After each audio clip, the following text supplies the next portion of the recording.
Guess who's back? Back again! It's Patrick Johnston going out there on the province, writing an article about why Boeser ended up staying with the Vancouver Canucks. Now, I'm going to give a bunch of shout-outs here. Obviously, big shout-out over to PJ for writing the article. Big shout-out over to Vancouver Canucks News Summaries for getting this out there. And the reason I like this is because it fits all onto one page, and it's a little bit more streamlined compared to the actual article. Plus, I kind of feel bad for going out there and just showing the article in its entirety, but it will be linked in the description. This is the piece on the Province Canucks Coffee. So what happened on NHL trade deadline day? It's available from PJ. It's all there on the Province, but we're going to go over onto Canucks News Summaries because one of the biggest stories about the Canucks heading into trade deadline day yesterday was that Brock Boeser.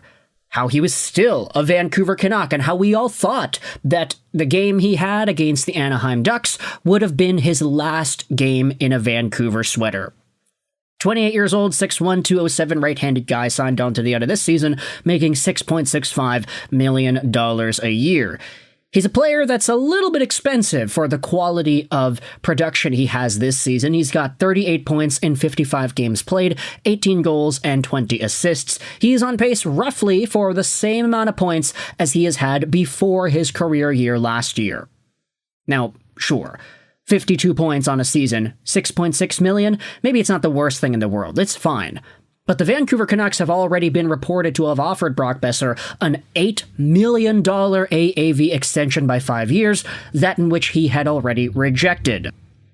So, with the Vancouver Canucks being in this precarious spot where they have a guy that they don't want to give some extra years to, they don't want to give him whatever price tag he's asking for, they already made their offer, it's a really good offer, and he said no, a lot of folks were saying, hey, Boeser's got to be out, right?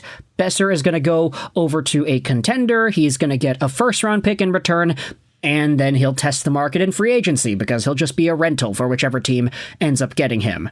Right? Right. Well, that was the idea that we all had, but Brock Boeser did not end up getting traded. He stuck around in Vancouver, had an assist yesterday against the Minnesota Wild, so that's a 2-assist streak for Brock Boeser in 2 straight games. But ultimately, this new article from PJ goes out there and dives into why Boeser is still here. Take a look at this point. The Panthers and the Hurricanes were both interested in acquiring Brock Boeser. Florida's interest waned once they discovered they could get Brad Marchand for just a conditional first-round pick. Let's actually scroll down into the other one here. The pick becomes a second-rounder if the currently injured Marchand plays in less than 50% of Florida's playoff games. And I think the condition is if the Florida Panthers make the third round as well, something like that. Obviously, Vancouver, as written about here, was after a first-round pick in the Boeser trade. One assumes they'd have used the first rounder to trade for a different player. Perhaps a center? Carolina, a source said, had been trying to move Jesperi Kotkaniemi for some time, and obviously adding a center like Logan Stankoven made Kotkaniemi even more tradable.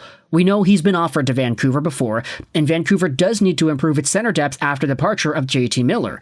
He was involved in this offer, as was a first-round pick. The hang-up, it would seem, may have come down to a prospect. Carolina was after one of Vancouver's, even though the Canucks have a mountain of their own, and whomever it was, it seems like Vancouver did not want to part with them. And so, thinking about that, firstly, let's dive into Florida and their situation. So, the Panthers essentially chose Brad Marchand over Brock, which honestly, you look at the points, you say Marchand has 47 points in 61 games this season, and Brock Boeser has 38 points in 55 games this season. So Marchand is slightly more productive than Boeser. He's got 9 more points in 6 more games played. But the thing with Brad Marchand is there's so much personality, star power, and pizzazz behind him and his profile. Just the overall narrative. NHL GMs, they love to chase narratives sometimes.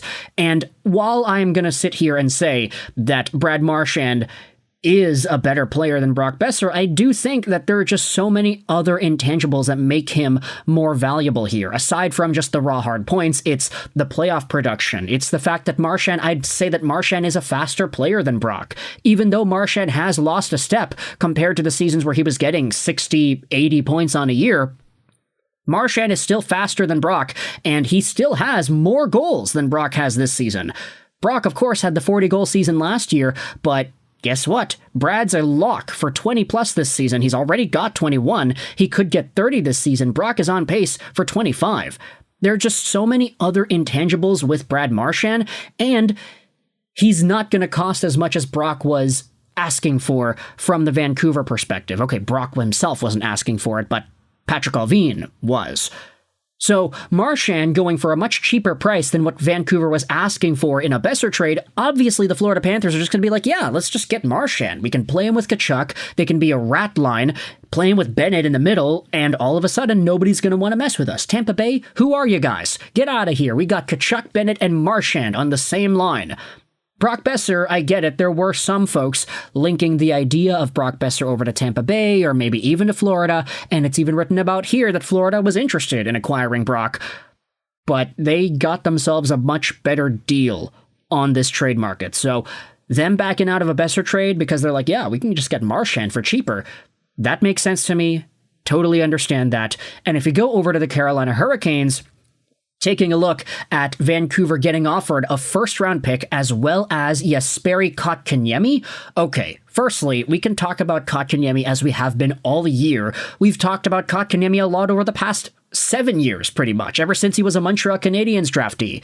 But he's making $4.8 million till the end of 2030, and he's got 28 points in 63 games played this season. He was supposed to be the next Barkov. At least that's what Canadiens fans were saying back when he was draft eligible.